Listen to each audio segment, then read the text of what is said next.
मैं तो मानता हूँ कि चाहे कर्नाटका हो, चाहे पंजाब हो, चाहे कहीं और भी ये लगातार प्रॉमिसेस करते जाएं, सिर्फ झूठे वादे कर देने भर से कुछ हो जाए तो मैं नहीं मानता ऐसा कुछ हो सकता है। और दूसरा एक और चीज़ इस देश को ये भी समझना चाहिए कि ये वो परिवार है जिसके 3 जनरेशन गरीबी हटाओ के नारे पर अपनी सरकारें ले लेकर आई हैं। मुझे लगता है कांग्रेस के इस फ्री बीज की प्रॉमिसेस में नहीं फंसना चाहिए। आज जिस तरीके से फाइनेंस डिपार्टमेंट ने कह दिया है कि हमारे पास तेल और तनख्वाह दोनों के ही पैसे नहीं हैं, इसका मतलब ये हुआ कि कहीं ना कहीं जो प्रॉमिसेस आपने किए थे तो वो फेक थे।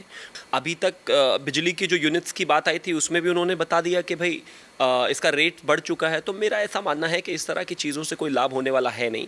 और ये जो लगातार लोगों को बेवकूफ़ बनाने का काम कांग्रेस अपने हर राज्य में जिसमें भी चुनाव के लिए जा रही है वो कर रही है, वो देश के लिए घातक है, खतरनाक है। मुझे लगता है ये नहीं चल पाएगा। मुझे लगता है कि जिस तरीके से कर्नाटक की जनता को बेवकूफ़ बनाने की कोशिश की गई है, जिस तरीके से आपने देखा होगा पिछले कुछ दिनों में जो है हालात हुए हैं, पिछले कुछ दिनों में लगातार कर्नाटक की जनता जो है लगातार सवाल पूछती रही है, मांगती रही है कि भाई कहाँ है गारंटीज़ जो प्रोमिसेस आपने किए थे, अब कहाँ से लाएंगे। लेकिन अब किए हैं तो करिए। वित्त डिपार्टमेंट पर क्लैरिफिकेशन बनती है कि जो फाइनेंस डिपार्टमेंट ने ये कहा है इस पर वो क्या करेंगे। और मैं तो कहता हूँ कि इस पर वाइट पेपर लेकर आया जाए ना, कहा जाए कि भाई ये 5 गारंटियाँ ये लागू हो गई, ऐसे ऐसे करके ये सारी चीज़ें हम तरह से बताएंगे देश को। लेकिन बताएंगे कहाँ से? प्रोमिसेस तो झूठे मूठे कर दिए। चुनाव के समय में इंसान को जो बोलना है बोल दीजिए ये, लेकिन अब पूरा कहाँ से करेंगे वो तो उनको देखना पड़ेगा। नमस्कार, स्वागत है आपका हमारे चैनल पर। मैं हूं आपके साथ शेरिन। कर्नाटका में कांग्रेस की सरकार को बने हुए अभी नहीं हुए हैं, पर इसी बीच में कर्नाटक में जो आर्थिक स्थिति है वो किसी से छुपी नहीं है, क्योंकि एक तरफ कांग्रेस सरकार की तरफ से फ्री के वादे किए जा रहे हैं, जो कि एक कभी बिजली फ्री की जा रही है तो वहीं दूसरी तरफ फ्री यात्रा बसों के लिए। तो इसी बीच वित्त विभाग की तरफ से भी एक पत्र सामने आया है जिस पर उनकी तरफ से कह दिया गया है कि इन बसों को ईंधन और मजदूरी का पैसा नहीं दिया जाएगा। इस पूरे मामले पर बात करते हैं। हमारे साथ मौजूद हैं सामाजिक विश्लेषक शिवम त्यागी जी। सर, कर्नाटका में कांग्रेस की सरकार को बने हुए इतना टाइम हो चुका है और आज वो 5 जो गारंटी दी गई थी उसको लेकर कांग्रेस ये कह रही है कि हम 5 गारंटी देंगे। वहीं दूसरी तरफ वित्त विभाग का ये कहना कि जो बसें चलाई जा रही हैं उसके ईंधन के लिए पर्याप्त पैसा और जो है पैसा सैलरी नहीं दी जाएगी। जो देखिए, ये प्रॉमिसेस पूरे हो ही नहीं सकते। कोई भी राज्य की वित्तीय हालात जो हैं उसको देखते हुए ही कोई प्रॉमिसेस किए जाने चाहिए। और मैं तो मानता हूँ कि चाहे कर्नाटका हो, चाहे पंजाब हो, चाहे कहीं और भी ये लगातार प्रॉमिसेस करते जाएं, सिर्फ झूठे वादे कर देने भर से कुछ हो जाए तो मैं नहीं मानता ऐसा कुछ हो सकता है। और दूसरा एक और चीज़ इस देश को ये भी समझना चाहिए कि ये वो परिवार है जिसके 3 जनरेशन गरीबी हटाओ के नारे पर अपनी सरकारें ले लेकर आई हैं। मुझे लगता है कांग्रेस के इस फ्री बीज की प्रॉमिसेस में नहीं फंसना चाहिए। आज जिस तरीके से फाइनेंस डिपार्टमेंट ने कह दिया है कि हमारे पास तेल और तनख्वाह दोनों के ही पैसे नहीं हैं, इसका मतलब ये हुआ कि कहीं ना कहीं जो प्रॉमिसेस आपने किए थे तो वो फेक थे, वो आप फुलफिल नहीं कर पा रहे हैं। कैबिनेट मीटिंग में पहली में ही बैठकर इन 5 गारंटीज़ पर काम होना था, लेकिन अभी तक कुछ हुआ नहीं है। अभी तक बिजली की जो यूनिट्स की बात आई थी उसमें भी उन्होंने बता दिया कि भाई इसका रेट बढ़ चुका है। तो मेरा ऐसा मानना है कि इस तरह की चीज़ों से कोई लाभ होने वाला है नहीं।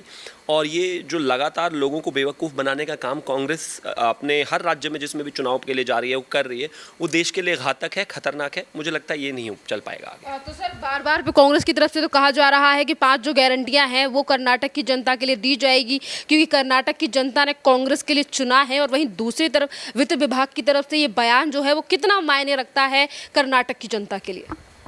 मुझे लगता है कि जिस तरीके से कर्नाटक की जनता को बेवकूफ़ बनाने की कोशिश की गई है, जिस तरीके से आपने देखा होगा पिछले कुछ दिनों में जो है हालात हुए हैं, पिछले कुछ दिनों में लगातार कर्नाटक की जनता जो है लगातार सवाल पूछती रही है, मांगती रही है कि भाई कहाँ है गारंटीज़ जो प्रोमिसेस आपने किए थे, अब कहाँ से लाएंगे? पैसा भी तो होना चाहिए ना। एक राज्य की अर्थव्यवस्था का जान पाना, समझ पाना बहुत ज़रूरी है। अब नेता 7 करोड़ से 1000 करोड़ के बन सकते हैं कैसे भी करप्शन करके, घोटाला करके, लेकिन अगर वित्त विभाग में पैसा ही नहीं है, सरकार के पास पैसा ही नहीं है, तो कहाँ से सरकार उसको देगी और कैसे देगी और कब देगी और मतलब कैसे हो पाएगा? मुझे लगता है ये सब बहुत ही असंभव सी बात है। और लगातार जिस तरीके से कांग्रेस ने फेक प्रॉमिसेस किए हैं, मुझे लगता है अभी तो शायद मध्य प्रदेश में भी ऑलरेडी उन्होंने कह दिया है कि हम 300 यूनिट बिजली फ्री देंगे और न जाने क्या क्या। उसमें भी आकर यही कर देंगे कि हाँ हम करेंगे। आगे कोई और राज्य आएगा उसमें भी आकर यही कहेंगे कि हम करेंगे। हिमाचल का हाल ऑलरेडी बहुत ख़राब है, पंजाब का हाल ऑलरेडी बहुत ख़राब है, कर्नाटका में प्रॉमिसेस पूरे नहीं हो रहे। कहीं ना कहीं मैं ऐसा मानता हूँ कि आने वाले समय में कांग्रेस जो है इलेक्शन कमीशन को या कोई भी जो बॉडी इस सब चीज़ों का ध्यान रख सके, अपने आप ही फोर्स कर देगी कि वो इस पर भी कोई निर्णय ले कि प्रॉमिसेस कैसे किए जाने चाहिए, किस तरीके से किए जाने चाहिए, कितने किए जाने चाहिए। उसके बाद मुझे लगता है कि कहीं ना कहीं इन चीज़ों में सुधार आएगा। लेकिन कांग्रेस को एक पार्टी के तौर पर इस तरीके से अपने प्रदेश, अपने राज्य में जहाँ पर वो जीते हैं, उनके साथ तो झूठे वादे नहीं करने चाहिए थे। लेकिन अब किए हैं तो करिए। वित्त डिपार्टमेंट पर क्लैरिफिकेशन बनती है कि जो फाइनेंस डिपार्टमेंट ने ये कहा है इस पर वो क्या करेंगे। और मैं तो कहता हूँ कि इस पर वाइट पेपर लेकर आया जाए ना, कहा जाए कि भाई ये 5 गारंटियाँ ये लागू हो गई, ऐसे ऐसे करके ये सारी चीज़ें हम तरह से बताएंगे देश को। लेकिन बताएंगे कहाँ से? ऊहापोह की स्थिति है, प्रोमिस तो झूठे मूठे कर दिए। चुनाव के समय में इंसान को जो बोलना है बोल दीजिए ये, लेकिन अब पूरा कहाँ से करेंगे वो तो उनको देखना पड़ेगा। लेकिन मैं ऐसा मानता हूँ पूरा नहीं कर पाएंगे। आपको याद होगा किस तरीके से राजस्थान में आए थे कि किसानों को ऋण माफ़ कर देंगे। एक रिपोर्ट कहती है कि 17,000 परिवारों की ज़मीन कुर्क हुई है। सभी 17,000 परिवारों की ज़मीन कुर्की हो गई सिर्फ इस तरह की चीज़ों से, क्योंकि उनके ऋण जो है माफ़ नहीं हुए थे और इन्होंने झूठे वादे किए थे। उसी बात को लेकर जो है ख़ास तौर पर ये चीज़ें और भ्रष्टाचार पर लेकर जो है सचिन पायलट लगातार हंगामा कर रहे हैं, लगातार यात्राएं निकाल रहे हैं, वो कुछ भी नहीं कर पा रहे हैं। कांग्रेस ने जो है अपने आप को ही खड्डे में डालने के लिए खड्डा खोदा था और अब वो गिर भी रहे हैं। सर, इसी के साथ अगर वित्त विभाग की तरफ से अलग बातें कही जा रही हैं, सरकार की तरफ से कहा गया है कि हमने बसें फ्री महिलाओं के लिए कर दी हैं, एक तरफ बड़े वादे, वहीं दूसरी तरफ पिक्चर जो है वो कुछ और ही आ रही है। तो क्या असमंजस है सरकार और वित्त विभाग के बीच में, जो एक दूसरे के फैसले नहीं पता?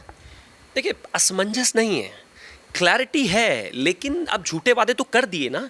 जब आप राज्य में चुनाव के लिए जाते हैं तो आपको क्लैरिटी होती है कि किसी से भी तरह से, चाहे झूठे फर्जी डेबिट कार्ड्स आप रोल आउट कर दें, चाहे जो है फर्जी कुछ भी आप इसमें जनता को प्रॉमिसेस कर दें, क्योंकि रैली में खड़े होकर जब 10,000, 20,000, 50,000 लोग आपके लिए ताली बजा रहे होते हैं तो आप कुछ भी कह देते हैं।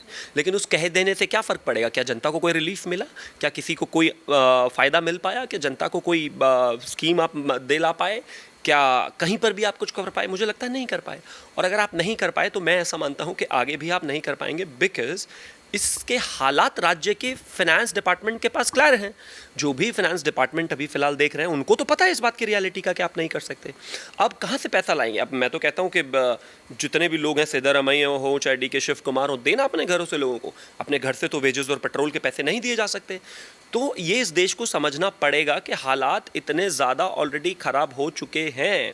न्यूजीलैंड की प्राइम मिनिस्टर ने अभी कुछ दिनों पहले इस्तीफ़ा दिया था। उनकी जब कोरोना के दौरान उनकी जो नीतियां थी जब उन्होंने लागू की तो इस देश का विपक्ष कह रहा था कि काश हम न्यूजीलैंड में पैदा होते तो कितना अच्छा होता।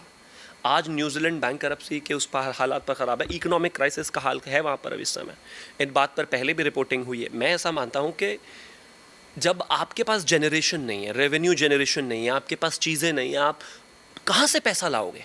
राजनीति में प्रॉमिसेस कर देने भर से सिर्फ आप राजनीति नहीं करते हैं, सोशल वेलफेयर के काम नहीं करते हैं। मैंने पहले भी कहा था कि सोशल वेलफेयर करना कोई बुरी बात नहीं है, लेकिन आप जो है इस तरीके से जनता को पहले झूठ बोलेंगे, मूर्ख बनाएंगे और उसके बाद इस तरह की बातें करेंगे। मैं मानता हूँ ये कांग्रेस का काला चेहरा है जो हिंदुस्तान को देखना चाहिए।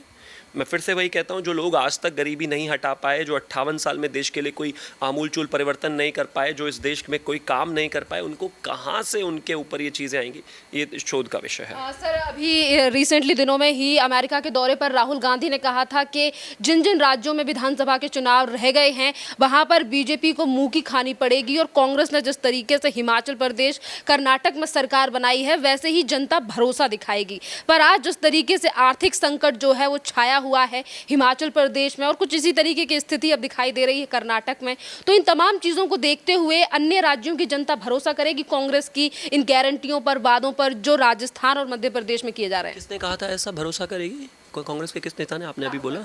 मेरा मानना है कि राहुल गांधी को किसी भी बात के लिए सीरियसली लेना इस देश के लिए सबसे बड़ी भूल है। जिस आदमी को अपनी खुद की चीज़ों का ना पता हो वो क्या कुछ कर पाएगा? जिस आदमी को राज्य के बारे में ना पता हो वो क्या कुछ कर पाएगा? जिस आदमी को इकोनॉमिक अंडरस्टैंडिंग बिल्कुल ना हो वो क्या कर पाएगा? जिस आदमी के बारे में, जिसके आदमी की राजनीतिक समझ इतनी कमज़ोर हो, उसके बारे में क्या ही टिप्पणी करना। मैं तो ऐसा मानता हूँ कि सबसे पहले तो वो यही करें कि गारंटीज़ को फाइनलाइज़ करें। अभी तो बाकी सब चीज़ें तो बाद में हैं, उनकी समझ की बातें तो बाद में हैं, और ये तमाम चीज़ें तो सब बाद में हैं। सबसे पहले आप हमें ये बताइए कि भाई ये 5 गारंटीज़ कब लागू कर रहे हैं? सबसे पहले हमें आप ये बताइए, जिन 17,000 किसानों की राजस्थान में ज़मीन कुर्क हो गई क्योंकि उनके लोन माफ़ नहीं हुए, वो कभी अभी कर पाएंगे या फिर पूरा 4 साल तो हो गए और 1 साल बाद इस तरह की चीज़ें आ जाएगी? तो बताइए क्या जवाब देंगे आप इस पर? मैं मानता हूँ इस तरह की चीज़ें नहीं होनी चाहिए।